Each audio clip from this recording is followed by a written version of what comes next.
ተረጋጋ ዳጊ፣ አትናደድ። ተደብቄም ቢሆን አገኛለሁ እና ደግሞ ምን ናፍቀኛል። ምን ያሳፍርሻል? እኔም እኮ ናፍቀሽኛል። እብድ ብሌን ዛሬው ነው መታረቅ አለብን። በቀላሉ ግን እሺ ትለኛለች? እሱማ አትልህም። እንግዲህ ደጋግመህ ትሞክራለህ። ዋናው ነገር የነገርኩህን ብቻ ነገራት። ብሌን አንቺ በጣም ጥሩ ሰው ነሽ፣ ግን በዙሪያሽ በጣም ብዙ መጥፎ ሰዎች አሉ። ተጠንቀቂ። አልገባኝም። ስለማን ነው ያወራለሁ? ስለ ቃል፣ ስለ ሰላም እና ደግሞ ስለ ዳግም። ስለ ዳግም? ዳግም ምን አደረገ? ሰላም፣ ቃል፣ በኃይሉና ዳግም አልማዝን ገለው የቀበሯት እነሱ ናቸው። አዎ፣ ለአንቺ እውነቱን ደብቀውሻል። ስለምንድን ነው የምታወራው? ሲጀመር አንተ እንዴት ላምን እችላለሁ? ካላመንሽኝ ዳግም መጠየቅ ትችያለሽ። ያልሽው አይነት ሰው እንዳልሆንኩ ታውቂያለሽ ነበር ነው። አሁን ደግሞ ገደል እንደሆንክ አውቄ። አይደለሁም። ልታሸኛት ሞክር። እቅድ ይሰርታል ማለት ነው። ይሄን ያክል ያወራው አንተ አታደርገውም ብዬ ስላሰብኩኝ እንጂ ምክንያትን ለመስማት አይደለም። የትኛው ምክንያት ሰውን ለመግደል በቃል ቢገባሽ ለሰላም ብዬ ጭራሽ በሷ ማሳበብ ጀመርክ። ሰላም ሳታገፍ ትራት ነው የሞተችው። ካላመንሽኝ ራሱን መጠየቅ ትችያለሽ። አልማዝን እንደገደላችሁ ታውቂያለሁ። ዛሬ ከባህሉ ጋር ብር እንዲያስገባልኝ ተቀጣጥረን ነበር። እሱ ግን ስልኩን አጥፍቶ በዛው ጠፋ። በዚህ መንገድ የሚገላገለኝ መስሎት ከሆነ ተሳስቷል። አውቆ እኮ ዘግቶት አይደለም። ምን መሰለሽ አልማዝ፣ ባህሉ ታስሯል። ኧረ እባክሽ አሁን እንደዛ የምትይው? ይኸውልሽ ስሚኝ፣ እስከ ነገ ድረስ 200 ሺህ ብር ካላመጣ ነገ በጧት ቤታችሁ ድረስ ነው የምመጣላችሁ። እንደሱም አይሆንም። እያወቅሽ ትሰሚኛለሽ? ከስምምነታችን የወጣው እሱ ነው። እኔም ማላውቀው ቦታ ተደብቄያለሁ፣ እሱ ስልኩን ያጠፋል። ይኸውልሽ ንገሪው እሺ። እስከ ነገ ድረስ ካላስገባልኝ መጥቼ ሰላም ነው ያታለሁ። በዛውም በጣም ብዙ ነገር ነገር አለ። እባክሽ ለልጅ እስቲ ለፖሊስ አታውቂ። የሳንዱስ እንዳጠፋችሁ ያወቅኩኝ ዝም ማለት አልችልም። ሄሎ፣ ጤና ይስጥልን ፌዴራል ፖሊስ። የሚጠቁሙት ወንጀል አለ? ብሌን ወደ ህግ አካል ደወለች። አልማዝን ሰላም እንደገደለቻትና ከቃልና ከባህሉ ጋር ከዳግም ጋር ተባብራ እንደቀበረቻት ስለሰማች እጅግ በጣም አዘነች። እንዴት የእሷን ገበና አሸፍራለሁ ብዬ የሰው ልጅ ነፍስ ጠፍቶ እንዴት ለህግ አካል አለማሳወቅ ይከብዳል በማለት ወደ ህግ አካል ቀጥታ ደወለች። ብሌን ግራ ተጋብታለች። ለሰላም ለመደበቅም እንዴት ይሆናል? የሰው ልጅ ህይወት ጠፍቶ እንዴት ለህግ አለማሳወቅ ከባድ ነው። ግራ ተጋብታለች።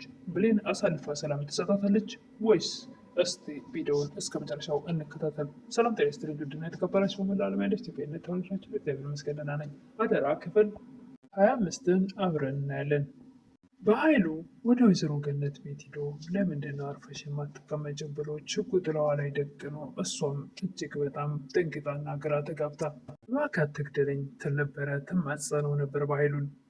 ኃይሉ ገነት ላይ ሽጉጥ ደቅኖ ከአሁን አሁን ሊተኩሰው ነው ስትል ስትጨነቅ የህግ አካሎች መጥተው በር አንኳኩ። ሽጉጡን ደብቆ ገነት አልጋ ስር በር ይከፍታል በኃይሉ። ቸውም ይደነግጣል። ጤና ይስጥልን ሲሉት አቶ በኃይሉ ምን ልታዘዝ ብሎ ይደነግጣል። ከፌዴራል ፖሊስ ተጠቁመን የመጣ ነው ይላሉ። ህገወጥ ህፃናት ዝውውርና እንደውም በሀሰተኛ ሰነድ ማዘጋጀት ተጠርጥረዋል። ለጥያቄ ስለምንፈልገውት ወደ ፖሊስ ጣቢያ እንሄድ። የተሳሳተ መረጃ ነው የደረሳችሁ። እኔ ደግሞ የተከበርኩ ሰው ነኝ ይል ነበር በኃይሉ። እኛ እኮ ወንጀለኛ ነው አላለም። ነገር ግን ለጥያቄ ስለምንፈልገውት መሄድ አለብዎት። እንዴ ራሱ ይመጣል ነበር እንዴ? እኔ በጣም የተከበርኩ ሰው ነኝ እያለ በኃይሉ መቀበጣጠሩን ይቀጥላል። ፖሊሱም በጨዋነቴ ጠንቅቆ ያገኛል። እኮ ዋና አዛዥ ወዳጄ ነው ይል ነበር በኃይሉ። ደግሞ ዝም ብላችሁ ብትለቁኝ እኮ ምንም አይደለም። ቆይ እኔ ልደውልለት ይላል በኃይሉ። አያስፈልግም አቶ በኃይሉ፣ የግድ ኃይል እንድንጠቀም አያድርጉን። ሰዓት ወይዘሮ ገነት ብቅ ትላለች ወደ በር። ህግ አካልም ሰላም ነው እናት ችግር አለን የምን ነው ይላል። እንዳትናገር ግራ ትጋባለች። ንገሩን፣ እኛ የህግ ሰዎች ነን። አቶ በኃይሉ እያስፈራራሁት ነው እንዴ ይል ነበረ። ልናገር አልናገር የሚለው ግራ ተጋብታ እንዳትናገር እዚህ ጋር ብሌን አለች፣ ብሌንን ይጎዳታል፣ ዝም እንዳትል ግራ ተጋብታ አይኗን ቁልጭ ቁልጭ ማድረግ ትጀምራለች።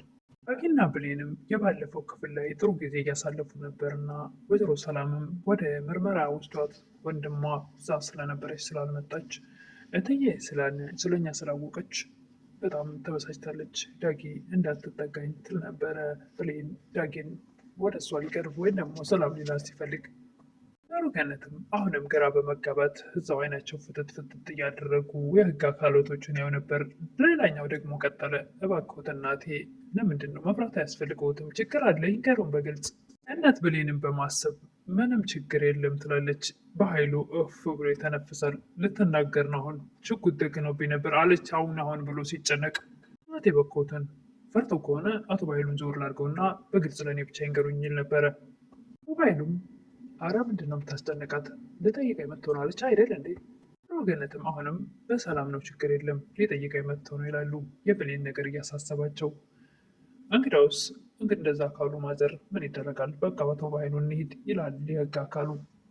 በሰላም ነው አይናች አይደል እንዴ? ለምንድን ነው የሚሄደው ይል ነበር በኃይሉ። ለእሳቸው እኮ አይደለም የመጣ ነው በሌላ ተጠርጥረው ለጥያቄ ስለሚፈለጉ ነው። በራሱ ፈቃድ አልሄድ ሲል ኃይል ተጠቅሞ ሊያወጡት ከበር ሲቆጥጡት ሁለታችሁንም እኮ አውቃችኋለሁ፣ ለምንድን ነው ደግሞ ለሻይ ልስጣችሁና እዚሁ መቅረት አለብኝ ይላል በኃይሉ። ትራንስፈር ላድርግላችሁ ነበረ ሰውዬ ከወንጀል ላይ ወንጀል እየሰራህ ነው በማለት ጎትተው ይዘውት ይሄዳሉ። ዳውድ በግዱ በኃይሉ ወደ እስር ቤት ይሄዳል። ወይዘሮ ሰላም ይደወላል። ይህ እስር ቤት ነው ፖሊስ ጣቢያ ስትባል ወደ አሁኑ ደንገጣ ወደ ወንድሟ ሄድ ስትፈልግ ብሌን ትመጣለች። ይቅርታ ቃል ምንድን ነው እናቴ ምን ሆነች ነው ትል ነበር አስመሰባ ቃል። እባክሽ ጉንድ ሆነናል በኃይሉን እኮ ፖሊሶች ተውታል ትል ነበረ ሰላም። ምን ወይኔ አጎቴ ትል ነበር ራሷ ያደረገችውን ያቀነባበረችውን ነገር። ምስኪኗ ሰላምም እውነተኛ ወንድሟ አሳቢ ለሷ የመሰላትና ቃልም ልጇ የመሰለቻት የራሷ ልጅ ምንጭቅጭቅ አድርጋ ውሻ አድርጋ ገነትን ሳይቀር ውጭ ከቤቴ እሷን እንጂ አንቺን አልቀጠርኩም ስትል የብሌን ቅስሟ ስብር ብሎ እናቷን ስትናገርባት የምትለው ግራ ገብቷት ወንድሟን ልጠይቅ ትሄዳለች። ቃል አብሬሽ ልጅ ስትል አያስፈልግም ሌላ ጊዜ ትሄጃለች አሁን እኔ ነኝ ትላለች። ወደ ሳሚ ተደውልና ቃል ነገር ያህል ነበረ በኃይሉ ታሰረ ትል ነበር። ሳሚን ከብሌን ጋር ዛሬውኑ መታረቅ አለበት ብሎ ነበር። በቀላሉ ልትለይ ትችላለች እንደ ይል ነበረ ሳሚ። በቀላሉ ልትል አትችልም፣ ነገር ግን የነገርኩህን ንገራት ትል ነበረ ቃል። ነገር ግን ለእኛ ችግር አይፈጥርብንም እንደ ማወቋ ተገቢ ነው ይል ነበረ ሳሚ። ተስብህ ምንም አይፈጠርም፣ ዋናው ሁለቱ መለያየታቸው ነው። ዳጊንና ብሌንን ለማለያየት ነው እሷ ጥረት እያደረገች ያለችው ቃል። በቃ እንዳልሽኝ ያደርጋሉ ይላል። ሌላችን አንድ ላይ እናከብራለን ትል ነበረ ቃል። ፍላሹን አግኝተውን ብቻ እንዳይሆን እንደዛ ከሆነ አልቆልኛል ይል ነበረ። መልካም ነገር ከኔ ካገኘች በኋላ እኔንም እንደ በኃይሉ ልትክደኝ ይሆናል ይች ነገር። ስልኩን ከዘጋች በኋላ ሳሚ ፍላሹ ላይ አንተን የሚያጠፋ መረጃ አለኝ፣ ነገር ግን ለጊዜው አልጠቀምበትም። አሁን ላይ አንተ በጣም ታስፈልገኛለህ ትል ነበረ። መስመር ሲይዙ ግን አንተም የበኃይሉ ዕጣ ፈንታ አንተ ላይ ይደርሳል፣ መቼም ቢሆን ማንም ሀብቱን አይካፈልም ትል ነበረ። የፈረደበት የሰላም በሰው ሀገር ለፍታ ደክማ ያመጣችው ብር ሁሉም ለኔ እያሉ ኃይሉ ለኔ ሲል ወደ እስር ቤት ወርዷል። አሁን ደግሞ ቃል ከሳሚ በፍጹም አንተ አትካፈልም፣ እሱ ለእኔ ብቻ ነው የሚገባው እያለች እንግዲህ ሁሉም በሰላም ገንዘብ ወንጀል እየሰራ ነው። ደክማና ደፍታ ያመጣችውን ገንዘብ ለመውሰድ ይህ ሁሉ ርቀት መሄዳቸው በጣም ከባድ ነው። ሰላምም ወንድሟን ሄዳ ወንድሜ እኔ እንደዚህ ልሆን ልትል ነበረ። ምስኪኗ ሰላም እውነተኛና ሀቀኛ ወንድም መስሏታል። ፍትህ ነው። ከሰው ጋር ተጣልተ ነበር እንዴት ነበረ ሰላም? ኧረ እኔ በጭራሽ በፍጹም አልተጣላሁም ይላል በኃይሉ። ኃይሉም ቃል ብሌንን ስትወቅሳትና ስትከሳት በሐሰት የነበረውን ነገር ያስታውሳል። ይህን የመሰለ ፍላሽ ስትዝረከረክ የጠለሽው ግቢ ውስጥ አግኝቸው በማለት ለሱ ስትሰጠው ትክክለኛ እሷ እያደረገችው መሆኑን ተረድቷል።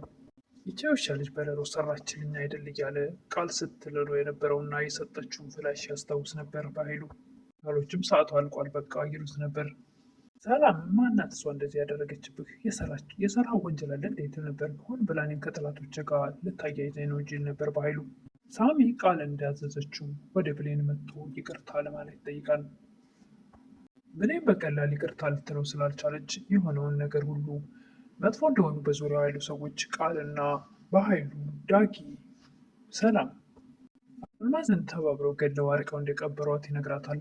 በዚህም አላምን ስትለው ሂጂና ራሱን ዳጊን ጠይቀው ሲላት በጣም ተቆጥታና ተበሳጭታ ወደ ዳጊ ትሄዳለች። ብሌን ዳጊ ለብሌን ያስታታል ብሎ ያስበውን ስጦታ ገዝቶ በደስታ ሊቀበላት ሲል ስጦታውን ተቀብላ ወርውራ የጠበቀው ሳይሆን ያልጠበቀው ነገር ነበር የደረሰበት። ዳጊ ተባብሮ እንደገደላትና አርቀው እንደቀበሯት ስትነግረው እጅግ በጣም ይደነግጣል። አሁን እኔ እውነተኛውን ነገር ንገረኝ፣ ምንድን ነው ያደረግከው እና ምን ላድርግ? በድንገት ሳታስበው ሰላም ገፍትራት ወደቀችባት። በዛ ነው የሞተችው። ቦታ ብትሆኝ ብል ታርጌ ትችላለሽ። ለፖሊስ አሳልፌ ልስጣት ወይስ ባደረጉት ነገር ልስማማ? በጣም ግራ አይገባም። እስቲ በእኔ ቦታ ሆነሽ አስቢ ነበር። ብሌንም ከሰላም ጋርም እንደዚሁ አልማዝን እንደገደሏት ሰምቻለሁ አውቄያለሁ በማለት ሰላምም ትደነግጣለች። ብሌንም ግራ ተጋብታለች። አሁን ለህግ አሳልፎ ለመስጠትም እንደገና ደግሞ የሰው ነፍስ ጠፍቶ እንዴት ስለ ህግ አካል አይነገርም የሚለው ነገር ብሌን አሳስቧታልም አስጨንቋታልም። መጨረሻም ብሌን እሷን ለህግ አሳልፎ መስጠት ግድ ነው፣ የሰው ነፍስ ጠፍቶ እንዴት ዝም ይባላል በማለት ወደ ህግ አካል ብሌን ደውላለች። እንኳ ወይዘሮ ሰላምን አሳልፋ መስጠት ባትፈልግም ነገር ግን ደግሞ የጠፋው የሰው ነፍስ ነው በማለት ብሌን የመሰላት አልማዝ የሞተችና የተቀበረች ነው። ነገር ግን አልማዝ በህይወት አለች። እንደውም ገንዘቡን ስጡኝ እያለች ወደ ቃልም ደውላ ነበር። ነገር ግን በስተመጨረሻ ብሌን ለህግ አካል ደውላለች። ብሌንም የህግ ባለሙያው ሀሉ እያለ ሲያናገራት እሷ መልስ ጠፍቶባታል። ምናልባት በስህተት ነው ትል ይሆን ወይስ ደግሞ በግልጽ ያለውን ነገር ወንጀለኛ አለ ብላ ትናገር ይሆን? እሱን በቀጣይ የምናይ ይሆናል።